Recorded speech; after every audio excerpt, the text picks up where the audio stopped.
Thank you for joining KX News for this special half-hour report, taking a look at the 2013 legislative session. I'm Donnell Preksey. Legislators came to work in January on crafting policies and deciding what was the best use of state dollars. So 80 days later, what was accomplished? The next half hour is dedicated to you, to show you how your tax dollars will be spent and how the folks you elected represented you. Governor Jack Dalrymple called this legislative session one of the greatest, if not the greatest, session in history.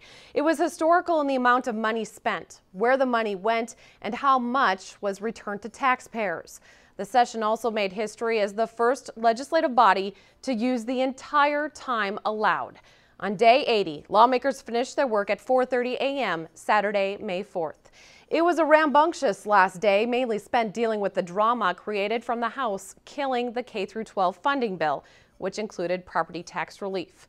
In the end, lawmakers negotiated a plan larger than anything introduced, $857 million to fund schools and include property tax relief. That's major tax relief now for the people of North Dakota. It's money back in their pockets. One of the last actions of the legislative session is one of the most memorable for North Dakota lawmakers. The property tax relief package totals $857 million, $657 million through education funding, another $200 million to directly buy down property taxes. It's a great step. It really helps answers a lot of the calls that North Dakotans have been asking for. When people get their tax statements next year, they're going to be able to look at it, they're going to be able to see what the state of North Dakota is really putting in, and it's a substantial amount. This is the largest we've ever given out, and we're the only state in the union that's doing it. And we're blessed with a lot of resources, and our priorities are such that we're giving money back to the people. The total tax relief package, combining property, income, and corporate tax relief, is $1.1 billion. A deal most legislators are celebrating. Big number. It's a good number. Democrats protested any corporate or income tax relief the entire session. That's $250 million that it could have gone towards deeper and more sustained property tax relief. Other lawmakers look to the future to do even more. I just got 2 emails tonight. When are my property taxes going to stop going down? Well, they're going to slow down the progress of going up, but they're not going to go down much, and they're going to start going back up. We still don't have the right handle on it. We need to go to work during the interim and get something that really works in the next session. The income and corporate tax relief breaks down like this: $200 million in income tax cuts and $50 million in corporate tax reductions. Combined with income tax relief provided since 2009, North Dakotans will notice a 42% reduction in their income taxes. Lawmakers also expanded the Homestead Tax Credit, which will allow more elderly and disabled people to qualify. Well, probably one of the greatest accomplishments both Republicans and Democrats agree on is the funding passed to help Western North Dakota address the impacts suffered from oil development. The investment this session triples what oil counties currently receive. We feel like we're adding to the state economy and making it prosperous on a state level, but at some point in time you just feel like the golden goose needs to be taken care of. McKinsey County rancher Vanita Best was at the Capitol this session, making sure lawmakers did not forget about Western North Dakota. It's home, and to see it fail for lack of needed funding, in my humble opinion, just is not an option. A year ago, lawmakers involved in the budget process toured oil country so they could see for themselves how the hustle and bustle of oil development was affecting the once peaceful Western North Dakota. They got up close to rigs and well sites to learn more about the process, ate lunch at a man camp, and got an earful from locals. The governor included a proposal to increase the share of oil tax revenues to stay in oil country in his budget. Lawmakers went a step further. And because of those impacts, it's an obligation for us to take care of those areas. I'm especially proud that we're going to take up and consider this additional spending for Western North Dakota. For a number of years, they sat and demanded those dollars. In total, Western North Dakota is getting $2.5 billion for their growing needs. There's a lot of money in here that's going to go back to where it's really, really needed, and I just appreciate that. Is it enough? Probably not, but it's definitely a step in the right direction. A boom is a mixed blessing. There are a few people, as in every boom, that really do well, that get rich, communities grow. But there are all kinds of people that get left behind. High rents with no additional income, dusty, dirty, broken roads. We've made a paradigm shift in recognizing that the impacts of the oil development are more than just gravel and culverts. We've started to address some of those softer issues, those human issues, the social issues. The oil impact bill allows cities and counties to keep a greater share of the revenue generated by oil production. It also gives the 3 hub cities of Williston, Minot, and Dickinson a large share of the money based on oil-related jobs. Plus, the dollars go beyond just fixing roads. For the most part, the things that we want, it's in here. And that's an exciting thing, that's an exciting message to be able to take home. Thank you very much. You can't believe what this is going to do for our area. When we return, a look at some of the hot topics this session that resulted in changes to the state's laws. But first, here's Senate and House leaders' impressions of the session.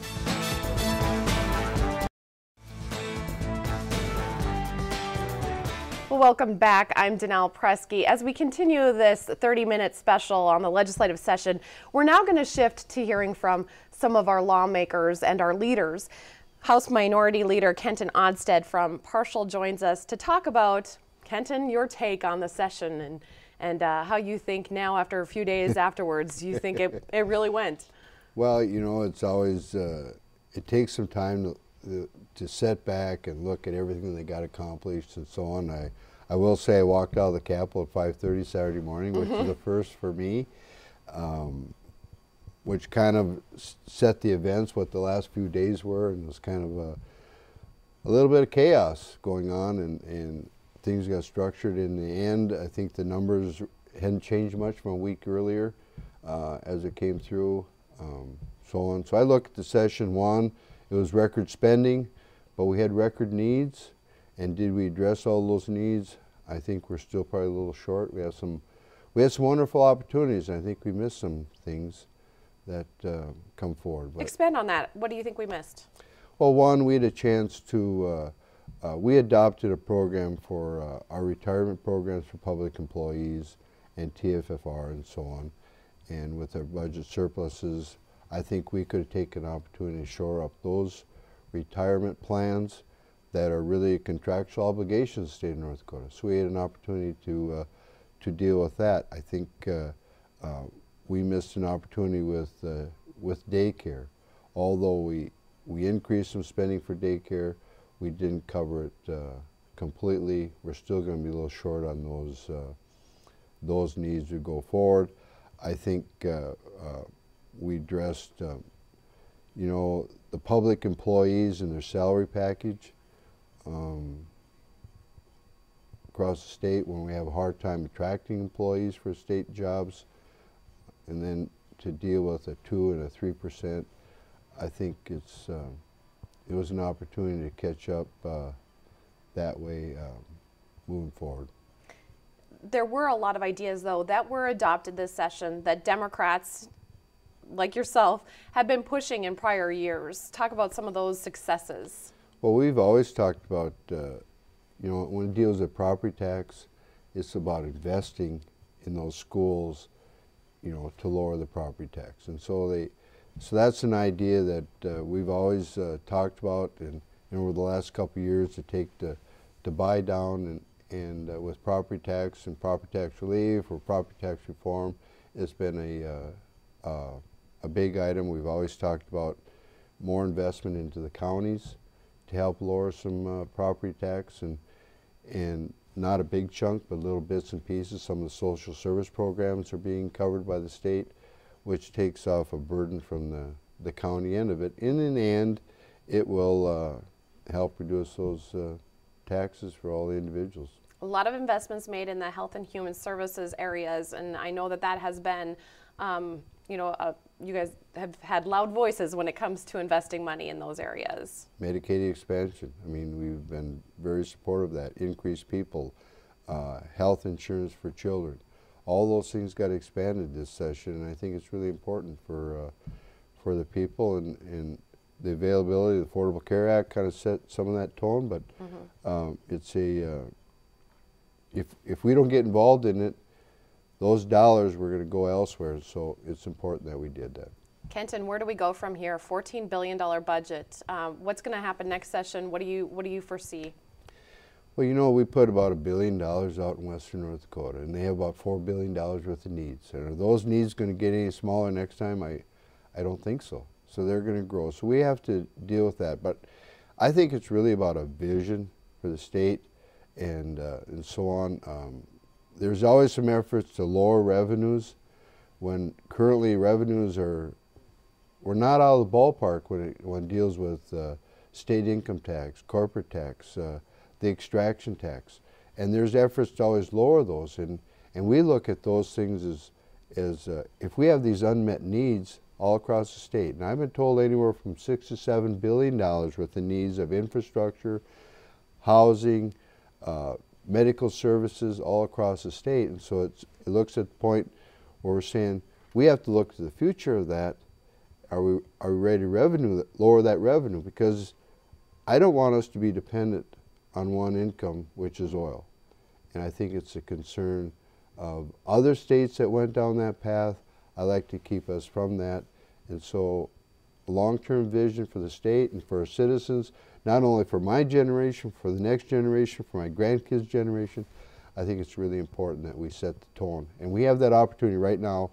And next session will be a continuation of that. All right. Well, thank you very much for joining us. Thank you. And stay with us. Next, we'll hear from Republican leader Rich Wardner.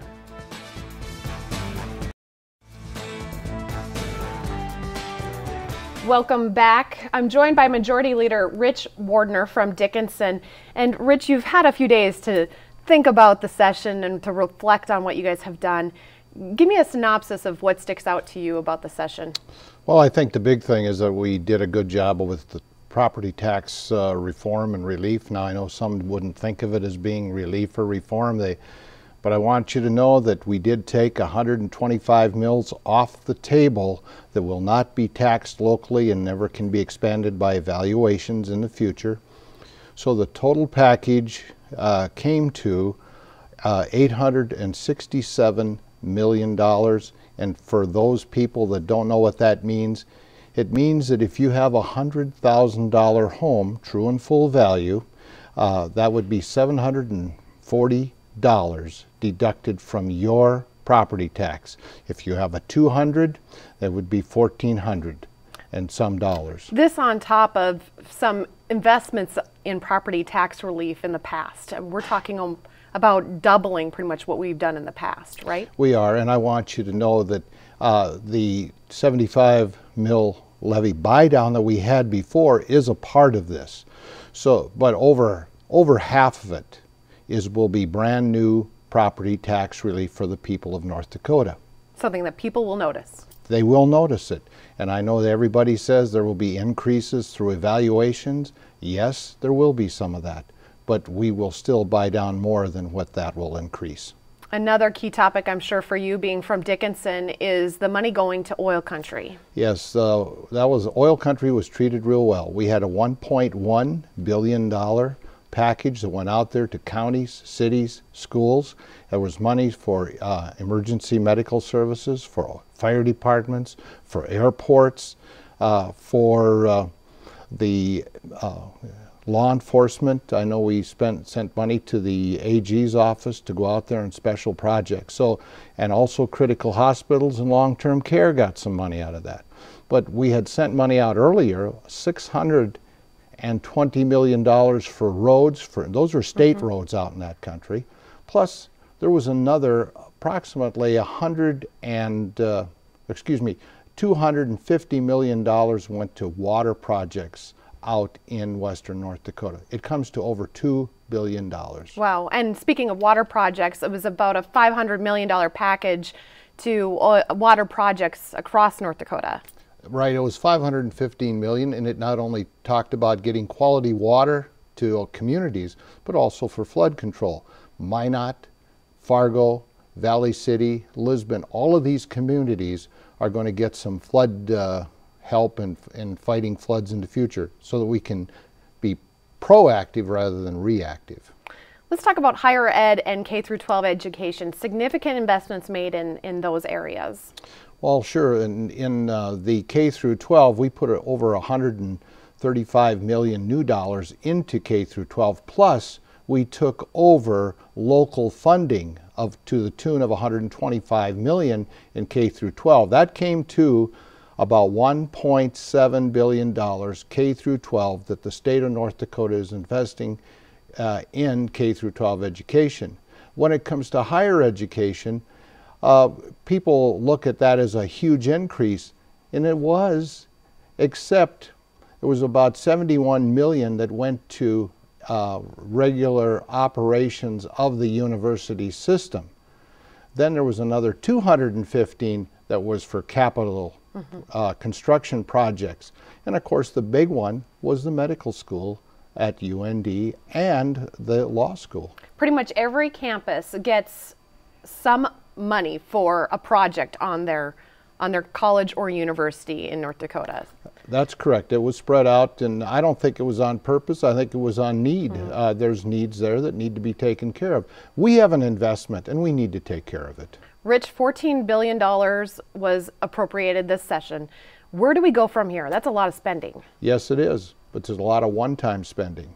And we are setting the table for the future. We are going to take care of our roads, we're going to take care of our water, we're going to take care of schools and education. And as we look to the future, these things are going to be in place along with our legacy account where we're saving money so that we can sustain some of these things. Rich Wardner of Dickinson, the Senate Majority Leader, thank you for joining us. We'll be right back.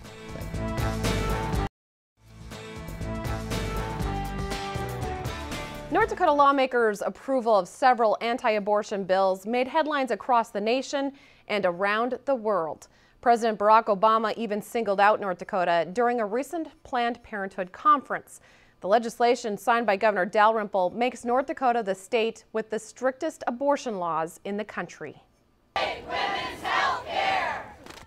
It's an issue that drew large attention outside the North Dakota State Capitol. Governor Jack Dalrymple signed 4 abortion-related bills into law, making North Dakota the most restrictive state to have an abortion. He has stated that these bills are very clear about life. Here's a look at what passed. 1305 makes North Dakota the first state to ban abortions based on gender defects or sex. 1456 prohibits abortions when a heartbeat is detected. 2305 requires a doctor who performs abortions to have hospital admitting privileges.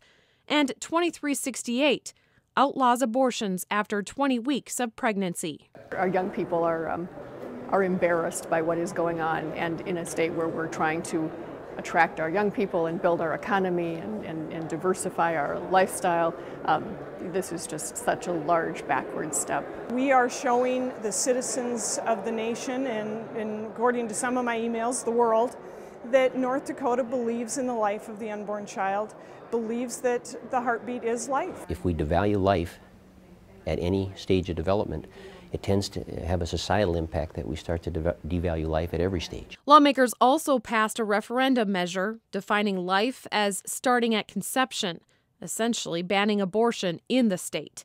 That measure will likely come before voters on the November 2014 ballot. Let the people of North Dakota vote on what they want our Constitution to say to protect life and at what stage. The North Dakota legislature set aside $400,000 to use in defending the bills that are expected to be challenged in federal court. In addition, opponents are gathering signatures to force a statewide vote on the abortion bills. 13,000 signatures are needed on each issue to suspend the bill's August 1st effective date. The anti-abortion bills are one example of policy issues the legislature addressed this session. Several other issues also affect the quality of life in North Dakota. Let's take a look at some of those. Lawmakers increased the penalties for abuse, neglect, and cruelty to animals, making the most severe cases a felony. Several gun rights bills also surfaced. Legislators approved one of them, allowing North Dakotans to carry concealed weapons in church with permission. Incentives will be offered to oil companies to reduce flaring natural gas at well sites and for finding alternatives to capture and use the gas. The state also established an outdoor heritage fund to expand and enhance opportunities for hunting, fishing, and outdoor recreation. Investments will be made to expand the availability of childcare throughout the state, and the legislature approved millions to go toward improving public safety across North Dakota. The money will be used to add highway patrol troopers, investigators, crime lab workers, probation officers, and local law enforcement officers. One of the policy issues the legislature addressed stands out. The most emotional testimony this legislative session came from families pleading for tougher DUI laws. Governor Dalrymple credited the families with making a difference by sharing their personal stories. Just days into the 2013 legislative session, lawmakers could not miss the sight in front of the Capitol doors. It's a very stirring reminder that, it's bad. It's a problem we really have to address. I have always felt that we need to do whatever we can to make DUI laws strengthened so that we can try to make this stop. This was the Deutscher's SUV.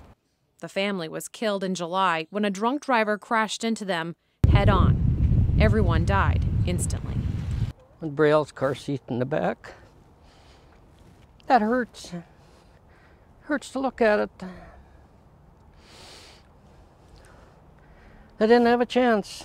Both sides of the Deutscher family spent hours at the Capitol sharing their story, hoping it would influence lawmakers to pass stronger laws against drinking and driving. It's time to do something. It's got to do something. I don't want this to happen to you, to your children, or your grandchildren. It is one of the worst pains a human can experience. And I'm not lying when I say I wish I would have died with them. The pain was fresh, too, for the Reese family. Their 2 boys were also killed by a drunk driver who drove into their tent while the boys were sleeping. I woke up, I was under the truck pulling my boys out. We have to do this, because we're not the only ones, and we're not going to be the only ones. They are heartbreaking stories that did have an impact. Lawmakers scaled down the original proposals, saying there needed to be more consideration on the effects the law would have on jails. In the end, the law increases jail time and fines for drinking and driving. We created a vehicular homicide statute. A second offense with a minor in the car, it becomes a felony. No longer is an injury a misdemeanor the first offense. And then we moved the felony offense up from the 5th level to the 4th level. For your serious DUI offenders, there is no get out of jail free card anymore. It's a bill of inconvenience. It's one that causes people to think about what they're doing, hopefully. With $14 billion in spending, not much was ignored this legislative session. Lawmakers say with state funds flush from a strong economy and booming oil industry, now is the time to make one-time investments and improvements. Many lawmakers, including Governor Dalrymple, were involved in prior sessions when budgets were tight and cuts had to be made. The governor says his top highlight of the session is the property tax relief package, along with the reforms lawmakers made in funding education at both the K-12 and higher ed levels. He also says he's impressed by the huge commitment to improve infrastructure. Roads and highways, water projects, capital improvements on our college campuses, up to $3 billion if you count everything. Truly figures that a few years ago we would never have imagined that we could see in North Dakota. Despite the record spending this session, $87 million remains in the general fund. Plus, there are several other pots. In all, the budget sets aside $2.65 billion in reserves by July 2015. In addition, the state's legacy fund, which cannot be touched until 2017, will total almost $3 billion. Lawmakers and the governor agree 2 years from now, North Dakotans will notice the investments made during this legislative session. For KX News, I'm Donnell Preksey. Thanks for joining us.